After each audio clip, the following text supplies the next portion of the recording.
വേണം ചേച്ചിയമ്മേ. ഞങ്ങൾ രണ്ടുപേരും ശാരദാമ്മയുടെ കൊച്ചുമക്കളാണെന്ന് അറിയുമ്പോ സത്യ ഏറെ സന്തോഷിക്കും. ചിലപ്പോ തുള്ളിച്ചാടും.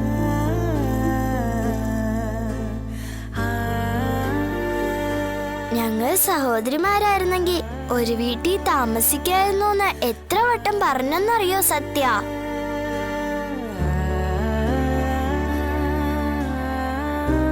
ഇക്കാര്യം നേരിൽ കണ്ടാണ് പറഞ്ഞിരുന്നെങ്കിൽ അവളെന്നെ കെട്ടിപ്പിടിച്ച് ഉമ്മ എന്നേനെ. ആ ഫോൺ ഒന്ന് താ അച്ഛാ. ഞാൻ ഇപ്പൊ തന്നെ അവളെ വിളിച്ചൊന്ന് പറയട്ടെ.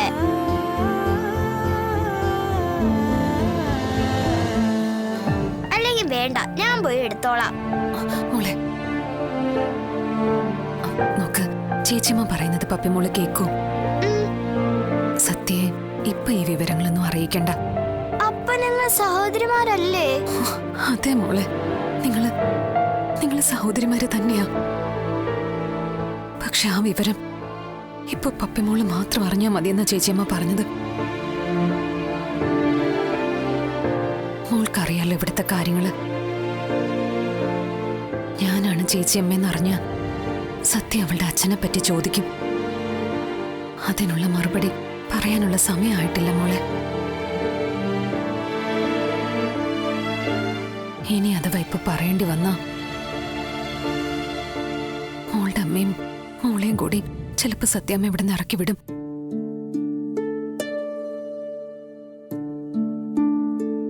പിന്നെ നമുക്കൊന്നും ഇങ്ങോട്ട് വരാനും പറ്റില്ല. അയ്യോ, അങ്ങനെയാണോ? സത്യാമ്മയെ സാവധാനം എല്ലാം പറഞ്ഞ് മനസ്സിലാക്കിയ നമുക്ക് എല്ലാവർക്കും സന്തോഷമായിട്ട് കഴിയാം.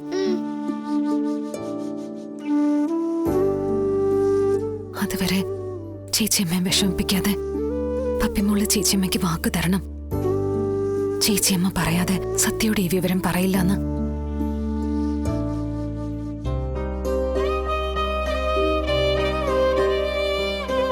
അത് വേണോ? അത് വേണം മോളെ. കുറച്ച് ദിവസത്തേക്ക് മാത്രം മതി.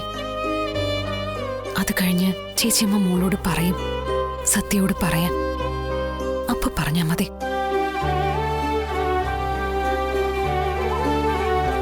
ചേച്ചിയമ്മയുടെ പൊന്നു മോളല്ലേ സത്യം ചെയ്തതാ. ശരി, സമ്മതിച്ചു.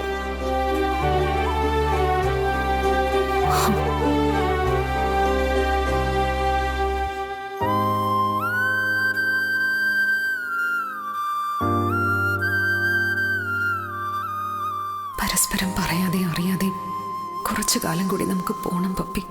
എന്നാലേ ഇതെല്ലാം കലക്കി തെളിയിച്ചു കൊണ്ടുവരാൻ പറ്റും.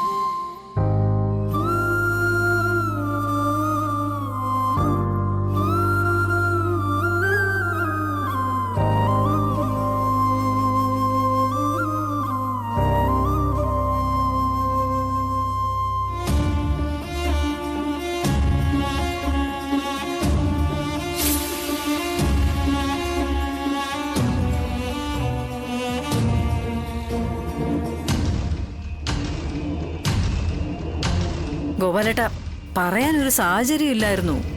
ഗോപാലേട്ടനെ വിളിച്ചിട്ടൊട്ട് കിട്ടുന്നുമില്ലായിരുന്നു. ഞാൻ പറഞ്ഞില്ലേ ശാരദേ, വാരണാസിയിൽ എനിക്ക് വളരെ വേണ്ടപ്പെട്ടൊരു കുടുംബം. ഒരഗതിയെപ്പോലെ കയ്യിലൊന്നുമില്ലാതെ അലഞ്ഞു തിരിഞ്ഞ് നടന്നിരുന്ന എന്നെ കുറെ കാലം പോറ്റിയിരുന്നത് അവരാ. അവർക്കിപ്പോ പണത്തിന്റെ കുറച്ച് ആവശ്യം വന്നു. അവിടുത്തെ കുഞ്ഞു മോളുടെ കല്യാണം. പഴയ പരിചയക്കാരുടെ അടുത്ത് നിന്നൊക്കെ കടവും വിലയും വാങ്ങിച്ചോണ്ട് പോയതാ ഞാൻ. നിന്റെ അടുത്തുനിന്നും വാങ്ങിച്ചല്ലോ കുറച്ച് പണം. ഇവിടെ കാര്യങ്ങളൊക്കെ നേരെ ചൊവ്വയെ നടക്കുന്നുണ്ടാവുന്ന കരുതിയത്. ഇപ്പോഴല്ലേ ഇതൊക്കെ ഇത്രയും കുഴഞ്ഞു പറഞ്ഞ കാര്യം അറിയുന്നേ. അബദ്ധത്തിന് മേലെ അബദ്ധം എന്ന് പറഞ്ഞാൽ മതി.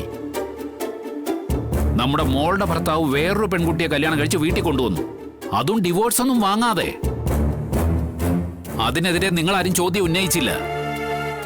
അവൾ ഒരു കളക്ടറാന്ന് പറഞ്ഞിട്ട് എന്താ ശാരദ കാര്യം? സ്വന്തം കാര്യം നോക്കാൻ അറിയാത്ത ഒരു കളക്ടർ. കളക്ടറൊന്നും ആവണ്ട, പഠിപ്പും വായനയില്ലാത്തൊരു സാധാരണ പെണ്ണായിരുന്നെങ്കിൽ എന്ത് ചെയ്തേനേടി? നേരെ അവന്റെ വീട്ടിലേക്ക് കയറി ചെന്നിട്ട് ആ പെണ്ണിന്റെ കഴുത്തിലെ താലി പൊട്ടിച്ചിട്ട് അവളെ ഗേറ്റിന് പുറത്തേക്ക് ചവിട്ടി തള്ളിയനെ. അതും വേണ്ട, അത്യാവശ്യം ലോകവിവരം ഉള്ളവരാണെങ്കിൽ അവനിപ്പോ അഴിക്കുള്ളില്ല. ആദ്യത്തെ ബന്ധം നിലനിൽക്കെ വേറൊരു പെണ്ണിനെ കെട്ടി കൂടെ പൊറപ്പിക്കാന്ന് വെച്ചാ നമ്മുടെ നിയമം അതിന് അനുവദിക്കുന്നില്ല. അങ്ങനെയാണെങ്കിൽ ഇക്കാണുന്ന ആൾക്കാരൊക്കെ കുടുംബ കോടതി വരാൻ ക്യൂ നിൽക്കണോ? ഒന്ന് വേണ്ടാന്ന് തോന്നുമ്പോ കളഞ്ഞിട്ട് വേറൊരെണ്ണത്തിനെ എടുത്താ പോരെ? ഡിവോഴ്സ് പെറ്റീഷൻ കൊടുക്കണമെങ്കിൽ തന്നെ അതിന്റെ ചില ഫോർമാലിറ്റീസ് ഉണ്ട്. പിന്നെ വിസ്താരം, കൗൺസിലിംഗ്, ഡിവോഴ്സ് അനുവദിക്കാനുള്ള കാലപരിധി, നടപടികൾ അങ്ങനെ നീണ്ടുപോവും. കല്യാണം എന്ന് പറയുന്നത് അത്രയൊന്നും എളുപ്പത്തിൽ ഊരാൻ പറ്റുന്ന ഒരു കുടുക്കല്ല. നിന്റെ മോൾ കളക്ടറാ.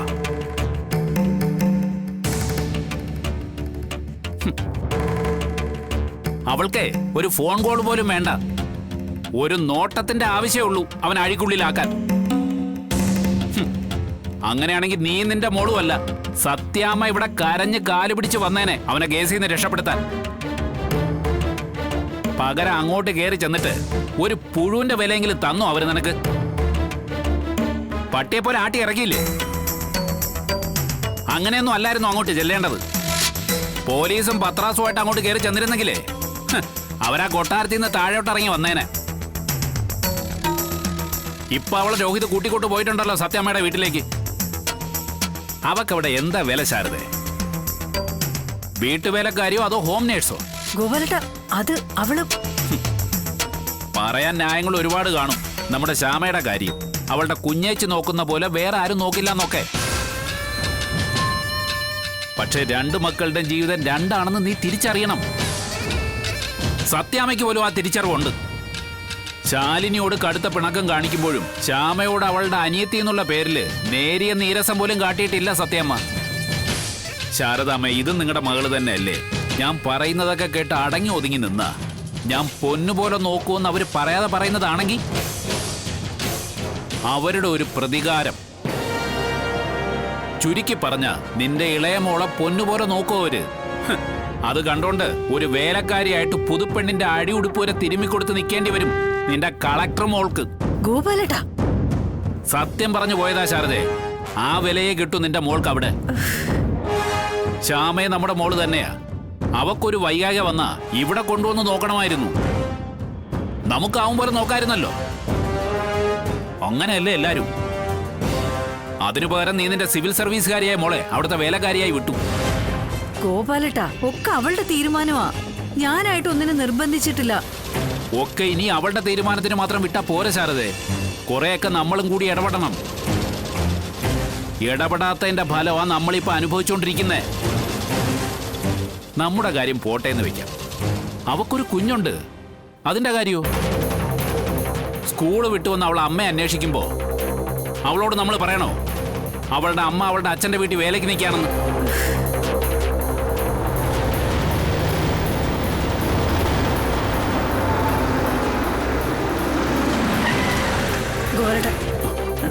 സത്യമോൾക്ക് ഒന്നും അറിയില്ല. സത്യം എല്ലാം അറിയണം ശാരദേ. അവള് മാത്രം എന്തിനാ മണ്ടിയാവുന്നത്? അല്ല ഗോപാലേട്ടാ, ഗോപാലേട്ടാ, ഗോപാലേട്ടാ. രാമേന്ദ്ര, നിക്ക്. സത്യം ഇറക്കണ്ട രാമേന്ദ്ര.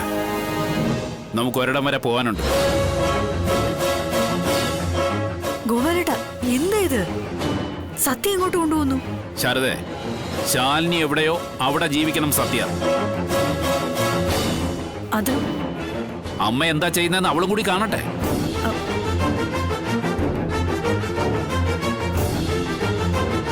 ശാരദ വരുന്നെങ്കിൽ എനിക്കൊപ്പം വരാം. കുഞ്ഞിനെ അവിടെ കൊണ്ടുപോയി ആക്കണം. ഗോപാലേട്ട നിക്ക്. ശാരദേ, ഗോപാലേട്ട, ഇതുപോലെ ഒരു ദിവസം സത്യമ്മയുടെ വീട്ടിലേക്ക് ഗോപാലേട്ടൻ പുറപ്പാട് നടത്തിയപ്പോ ഞാനും ഉണ്ടായിരുന്നു കൂടെ. ഓർക്കുന്നുണ്ടോ ആ ദിവസം? ഗോപാലേട്ടൻ കുറച്ചു മുമ്പേ പറഞ്ഞല്ലോ, ഭാര്യയുമായിട്ടുള്ള ബന്ധം വേർപെടുത്താതെ ഭർത്താവ് വേറൊരു ബന്ധത്തിന് പോയാൽ ചെയ്യേണ്ട കാര്യങ്ങള്.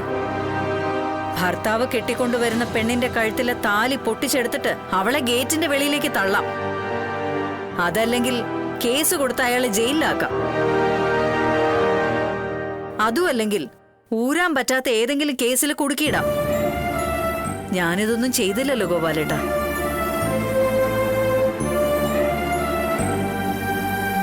പുതിയ പെണ്ണിനെ കഴുത്തിൽ പിടിച്ച് പുറത്തു തള്ളാം. താലി കെട്ടിയവനെ കേസിൽ കൊടുക്കാം, ജയിലിലാക്കാം. പക്ഷേ ഹൃദയം തിരിച്ചു കിട്ടാൻ ഏത് കോടതിയാ വിധി എഴുതേണ്ടത്? അങ്ങനെ വിധി എഴുതിയാൽ തിരിച്ചു കിട്ടുമോ നഷ്ടപ്പെട്ട സ്നേഹവും കരുതലും ഒക്കെ?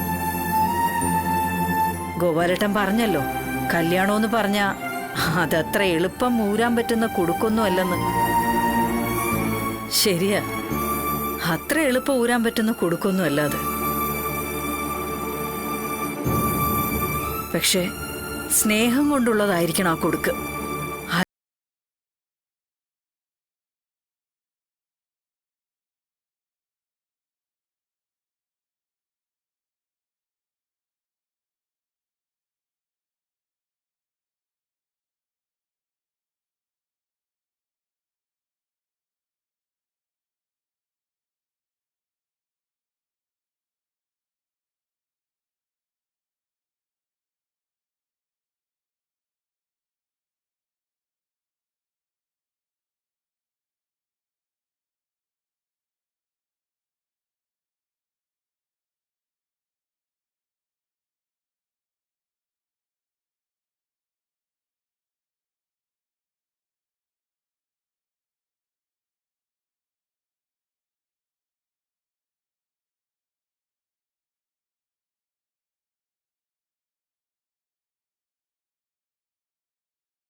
നമ്മളെക്കാൾ വിവരവും വിദ്യാഭ്യാസവും ഉള്ളവരല്ലേ പുതിയ കുട്ടികൾ.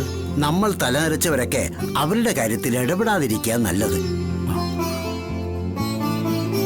ബുദ്ധിക്കും അതേ നിരപ്പുണ്ടാവും. ഗോവരട്ടാ, സത്യം ഞാനിങ്ങി ഇറക്കുവാ. വാ മോളെ, വാ അതൊക്കെ. അമ്മ പോയതാണോ പ്രശ്നം? അമ്മ പെട്ടെന്ന് ഇങ്ങ് വരില്ലേ? ഞാനങ്ങ് പൊക്കോട്ടെ സാറേ.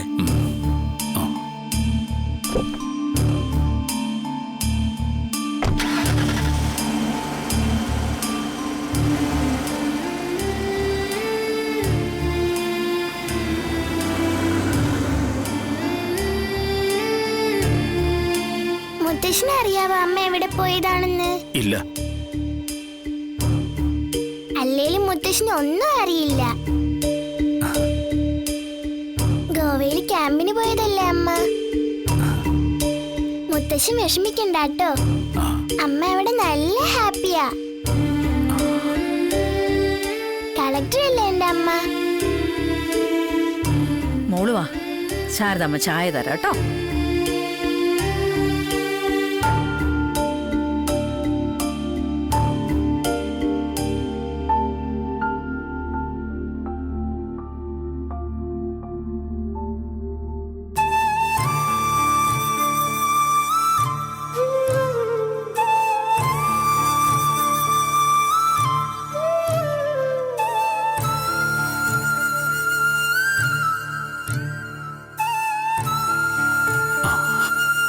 അത് തന്നെയാ സത്യം. മുത്തച്ഛനൊന്നും അറിയില്ല. എല്ലാരും ഹാപ്പി.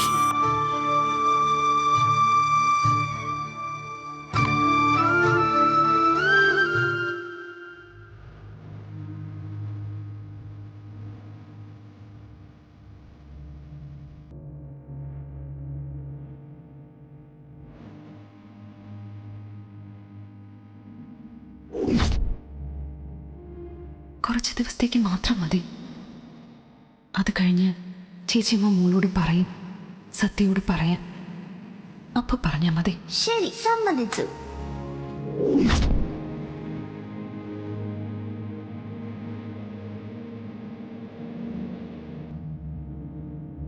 സത്യയിൽ നിന്ന് ഇനി കൂടുതൽ ദിവസം ചേച്ചിയമ്മ ഞാനല്ലെന്ന് ഒളിപ്പിച്ചു വെക്കാൻ കഴിയില്ല. പിന്നെ വിഷ്ണുവേട്ടനാണ് അവളുടെ അച്ഛനെന്ന് പറയേണ്ടി വരും. അതിനു മുമ്പ് കാര്യങ്ങളെല്ലാം കലങ്ങി തെളിയണം.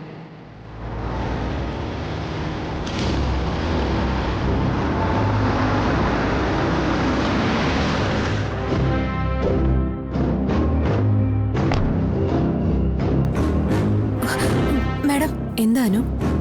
എത്ര തവണ ഫോൺ ചെയ്തു മാഡം, എന്താ എടുക്കത്തെ? എന്താ കാര്യമെന്ന് പറ. ചെറിയൊരു കുഴപ്പമുണ്ട് മാഡം. എന്താ കാര്യമെന്ന് പറ. ചൈന കോളനിയിലെ നിരവധി കുട്ടികൾ വിഷബാധയേറ്റ് ഹോസ്പിറ്റലില്. ടിവിയിൽ ന്യൂസ് പോകുന്നുണ്ട്. ഈശ്വര,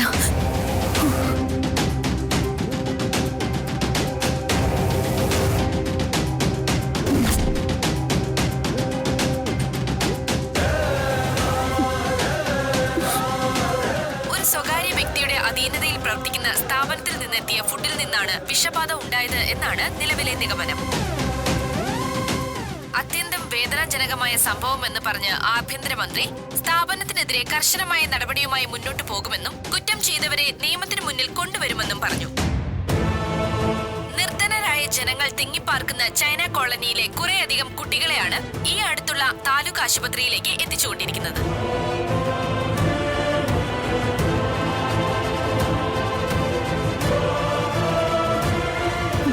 മാഡം,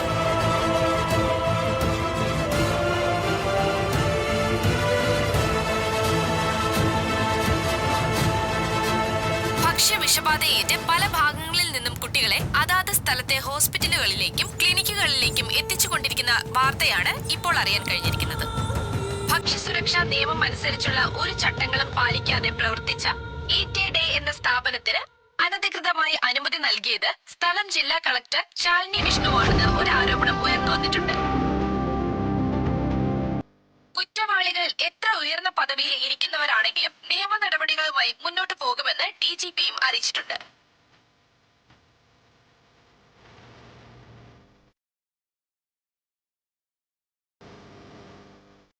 അനു, നമുക്ക് എത്രയും പെട്ടെന്ന് സംഭവ സ്ഥലത്തെത്തണം. അത് വേണ്ട മാഡം, ഇപ്പൊ ജനങ്ങൾ ആകെ വയലന്റ് ആയിരിക്കുക. ചാനലിലെ പേര് കൂടി വന്ന സ്ഥിതിക്ക് മാഡത്തെ കണ്ടു കഴിയുമ്പോ അവരെങ്ങനെ റിയാക്ട് ചെയ്യാന്ന് പറയാൻ പറ്റില്ല. മാറി നിൽക്കാനോ? ഈ കാഴ്ച കണ്ടുകൊണ്ട് ഞാൻ ഇവിടെ ഇരുന്ന എന്റെ സത്യാവസ്ഥ ഞാൻ എങ്ങനെ ബോധ്യപ്പെടുത്തും? ഞാൻ നിരപരാധിയാണെന്ന് ജനങ്ങളെ അറിയിക്കണ്ടേ? എങ്ങനെയാണ് ഈ ചതിവ് പറ്റിയെന്ന് എനിക്ക് അറിയണ്ടേ? അതറിയണം മാഡം, ജനങ്ങളെ അറിയിക്കുകയും വേണം. പക്ഷെ ഈ സാഹചര്യത്തിൽ നമ്മൾ അല്പം സംയമനം പാലിക്കുന്നതല്ലേ നല്ലത്? ഇത്രയും കുട്ടികൾ ഈ ഒരു അവസ്ഥയിൽ കിടക്കുമ്പോൾ അവരുടെ മാതാപിതാക്കളുടെ അവസ്ഥ മാഡം ഒന്ന് ചിന്തിച്ചു നോക്ക്. ജീവിതം തന്നെ കൈവിട്ടു പോയ അവസ്ഥയാ പലർക്കും. അവർക്ക് മുന്നിലേക്ക് മാഡം ഇപ്പൊ കടന്നു ചെന്ന് അവർ പലതും പ്രവർത്തിക്കും. അതിനുശേഷം മാഡം നിരപരാധിയാണെന്ന് അറിയുമ്പോൾ പരിതപിക്കുകയും ചെയ്യും. അതുകൊണ്ട് എന്താ 1-2 ദിവസത്തേക്ക് മാഡം കുറ്റവാളിയെ പോലെ ഞാൻ ഒളിച്ചിരിക്കണം? നമ്മൾ ഇപ്പൊ തന്നെ പോകുന്നു. ഇത് കളക്ടറുടെ ഓർഡറാണ്. Yes madam.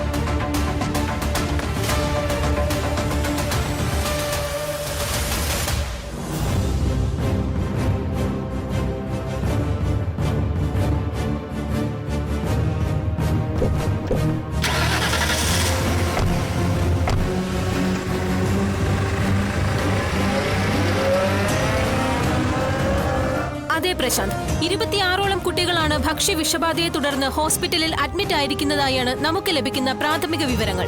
ഒരു നിമിഷം. അതെ, 32 കുട്ടികളാണ് ഹോസ്പിറ്റലിൽ അഡ്മിറ്റ് ആയിരിക്കുന്നതായാണ് നമ്മുടെ പ്രതിനിധി ഷാരോൺ താലൂക്ക് ആശുപത്രിയിൽ നിന്ന് അറിയിച്ചിരിക്കുന്നത്.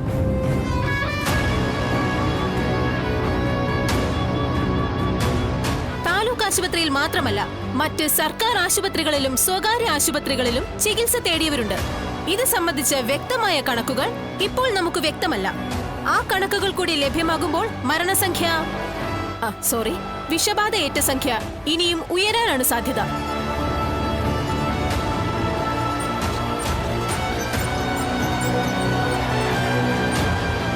തലസ്ഥാന നഗരിയിലെ ഏറ്റവും ദരിദ്രമായ താഴേക്കിടയിലുള്ള കുട്ടികളാണ് ഹോസ്പിറ്റലിൽ അഡ്മിറ്റ് ആയിരിക്കുന്നു എന്നുള്ളത് സംഭവത്തിന്റെ ഗൗരവം വർദ്ധിപ്പിക്കുന്നു. സംസ്ഥാന ഭരണ സ്ഥിരാകേന്ദ്രമായ സെക്രട്ടേറിയറ്റിന്റെ മൂക്കിൻ തുമ്പിന് താഴെ, എന്നാൽ അധികാരവർഗത്തിന്റെ പതിറ്റാണ്ടുകളായി അവഗണിക്കപ്പെട്ട ചൈന കോളനിയിൽ നിന്നുള്ള കുരുന്നുകളാണ് ജില്ലാ ഭരണകൂടത്തിന്റെ പരീക്ഷണത്തിന്, അതേ പ്രശാന്ത്, ഗിനിപ്പന്നികളെ പോലെയുള്ള പരീക്ഷണത്തിന് ഇരയായിരിക്കുന്നത്. അതെ, അങ്ങനെ തന്നെ പറയാം. ജില്ലാ ഭരണകൂടം ആസൂത്രണം ചെയ്ത deputy collector Sajeev Kumar executive ചെയർമാനായുള്ള ഏണിംഗ് മെമ്പർ പദ്ധതിയാണ് പാവപ്പെട്ട കുരുന്നുകൾക്കിടയിൽ വിഷവർഷം നടത്തിയിരിക്കുന്നത്.